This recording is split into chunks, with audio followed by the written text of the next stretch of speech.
قرآن مجید اور سنت نبوی صلی اللہ علیہ وآلہ وسلم کی وہ تعلیمات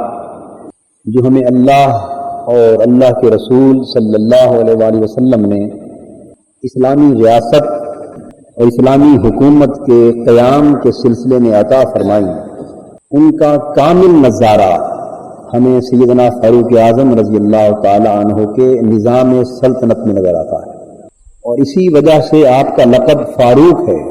یعنی حق اور باطل میں، غلط اور صحیح میں واضح امتیاز فرمانے والے۔ حضور نبی اکرم صلی اللہ تعالی علیہ وآلہ وسلم کو یہ ارشاد فرمایا، شاورہم فی الامر، اے محبوب صلی اللہ تعالی علیہ وآلہ وسلم اپنے رفقا کو، اپنے ساتھیوں کو اور اپنے پیروکاروں کو امر سلطنت کے فیصلہ کرنے میں مشورہ میں شامل فرمایا کریں۔ یہ آیت کریمہ ہے جو اسلام میں تصور مشاورت کی بنیاد واضح کرتی ہے۔ سیدنا عمر فاروق رضی اللہ تعالی عنہ کے دور خلافت میں ہم اس تصور کو، اس فلسفہ حکومت کو اور اس نظریہ سلطنت کو اس قدر کمال پر دیکھتے ہیں کہ دنیا کا کوئی بڑا سے بڑا جمہوریت پسند حکمران مشاورت کی روح کو اس قدر بیدار کرتا ہوا نظر نہیں آتا۔ حضور نبی اکرم صلی اللہ تعالی علیہ وآلہ وسلم نے صحابہ کرام کی براہ راست عملی تربیت فرمائی تھی۔ انہوں نے حضور کی صحبت اور حضور نبی اکرم صلی اللہ تعالی علیہ وآلہ وسلم کی خدمت میں رہ کر دین اسلام کے ہر پہلو کی کامل تعلیم حاصل کی تھی۔ اس لیے جو سیرت اور کردار صحابہ کرام کو میسر آئی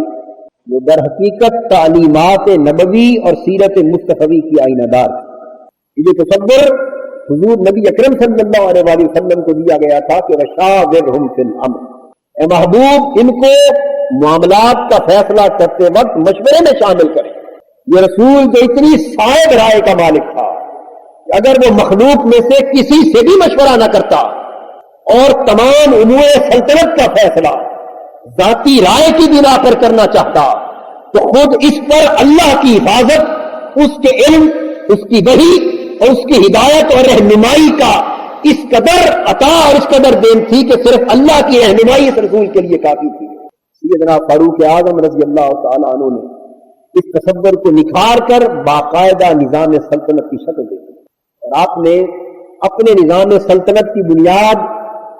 3 تصورات پر اور 3 مآخذ پر رکھی۔ سب سے پہلا مآخذ اسلامی سلطنت کے آئین، دستور اور قانون کا اور ساری پالیسیوں کا قرآن مجید تھا۔ دوسرا مآخذ سنت نبوی صلی اللہ علیہ وآلہ وسلم تھا، اور تیسرا مآخذ شورائے صحابہ، اور یہ اجماع امت کی صورت۔ جو مسئلہ درپیش ہوتا سب سے پہلے اسے قرآن مجید پر پیش کیا جاتا،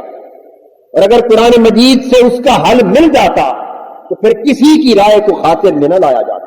پھر سنت نبوی صلی اللہ علیہ وآلہ وسلم سے ہدایت طلب کی جاتی اور کتاب اور سنت سے اس مسئلے کی تفسیر میسر آ جاتی، تو پھر کسی شخص کو کسی مسئلے پر رائے دنی کی حاجت نہ ہوتی۔ اور اگر کتاب و سنت کے بعد کسی اور ماخذ اور کسی اور ذریعے سے آئین، دستور اور قانون کے کسی مسئلے کا فیصلہ کرنا مطلوب ہوتا تو پھر صحابہ کرام کی شورا کا اجلاس طلب کیا جاتا، اور یہ اجماع امت کی صورت۔ مشاورت کی بنیاد سیدنا فاروق اعظم رضی اللہ تعالیٰ عنہ کے زمانے میں باقاعدہ پارلیمنٹ پر تھی۔ یہ بات ذہن نشین فرما لیں، اور وہ لوگ جو اسلام کی تعلیم کے اپنے اساسی ذخیرے سے واقف نہیں ہیں اور صرف مغربی تعلیم سے آگاہ ہیں اور مغربی تہذیب و ثقافت اور مغرب میں جنم لینے والے آئین، دستور اور قانون کی تاریخ کو جانتے ہیں اور صرف مغربی تصور سیاست سے واقف، اور اسلام کی اپنی دولت سیاست اور اپنی دولت قانون اور اسلام کے اپنے تاریخی ورثے کو انہوں نے پڑھ کے نہیں دیکھا۔ وہ یہ سمجھتے کہ شاید پارلیمنٹ کا تصور اور اجلاس کا تصور اور منتخبہ حکومت کا تصور اور اس طرح مختلف اسمبلیوں کا تصور اور اس میں شورائی اور جمہوری طریقے سے بحث تمیز کا تصور اور کثرت رائے سے فیصلے کے کیے جانے کا تصور یہ مغرب سے آیا ہے۔ میں دو طریقے سے یہ حقیقت واضح کر دینا چاہتا ہوں کہ مغرب اس وقت گمراہی، ضلالت اور جہالت کے اندھیرے میں تھا جب اسلام ان تمام جمہوری تصورات کو واضح کر چکا تھا اور خلافت راشدہ کے دور کا ایک ایک دن